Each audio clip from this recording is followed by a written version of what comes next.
For all you koalas out there, take a look at these eucalyptus trees. I know you want to get into them. Now this mod is called the Natura mod, and what it initially tries to do is spice things up in Minecraft by including different types of trees, a little bit of mixture in biomes, and a whole lot of different new implementations of eating.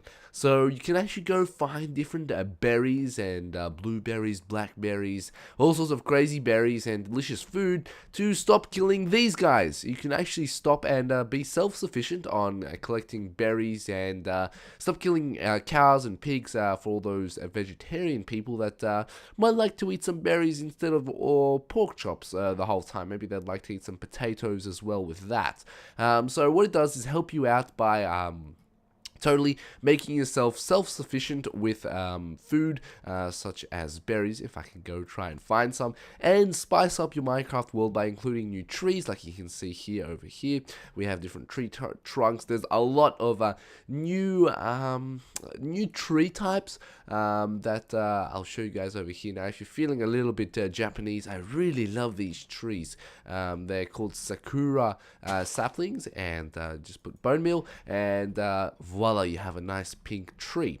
Now one thing that I must commend the mod on is that it actually, for the saplings, it uses bone meal. For a lot of these tree mods or nature mods, they actually don't recognize bone meal as to be some sort of fertilizer or enhancement, so you have to actually wait it out for your tree to actually grow, and with the incorporation of bone meal makes it a lot easier to actually grow. And there we go, we've got a naturally spawned Sakura tree over here. And what is that tree? That's a big tree joined together.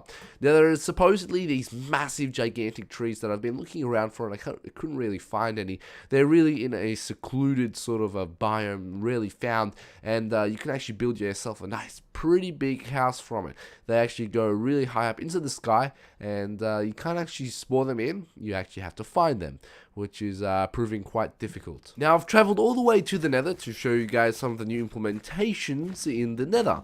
So this is called Darkwood. Now Darkwood and all different types of wood, you can see this is some sort of crazy mushroom translucent sort of the opacity is lowered down. That's really cool. A really cool block type, somewhat like ice, so to speak, and you can get mushrooms and harvest that. Now you can also get this dark wood and transform the wood to create swords and all sorts of different items. You can see that they're all different types of wood, can create different types of weapons. They're basically that's one of the things I don't like about mods, that you can just have a wide array of sort of new weapons and stuff like that. You can see all sorts of different trees. Now these red guys are actually fire resistant, and you can see how diverse now your actual Nether looks like.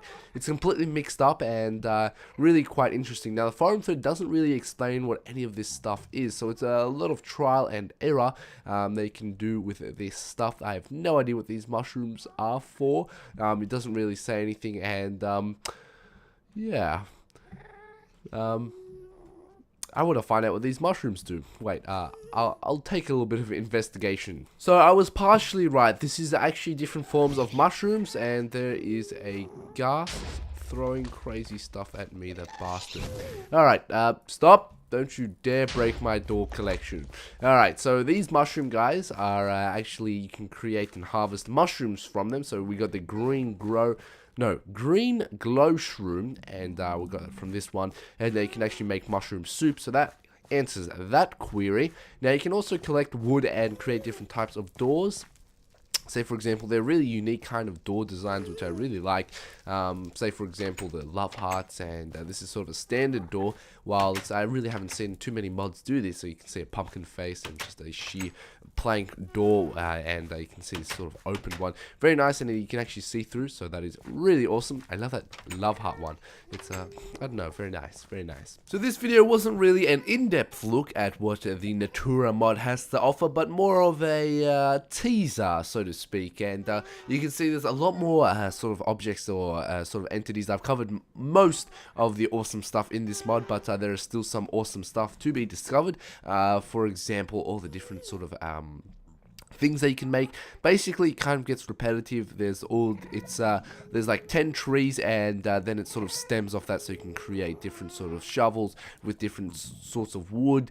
And basically, it's having like, say, birch and jungle wood weapons. So that's basically what it is. So it makes the mod very big and sort of mischievous on how you can create. Because there's door types for every single wood, which I like, but what I don't like is different types of weapons. Although they may have different abilities. For a fact that I know these red trees actually are fire resistant, so that's why they're in the nether, and the weapons I'm guessing may set the opposing mob on fire, which would be pretty cool. Let's see. Nope, it doesn't. Nope. Alright, fine. Oh crap, that was scary. That was really scary. I'm in creative mode, but that was very scary. Alright, so I'm guessing the bloodwood. Oh, you wanna fight, huh, punk? Yeah, you got nothing on me, Ghast. You ain't got nothing on me. Nothing, I tell you. Nothing. Look, he's gonna hit him. Ah, come on, that was close. Alright, okay, I'm on fire. Alright, so thank you guys for watching. Don't forget to rate, comment, and subscribe. As always, have a nice day.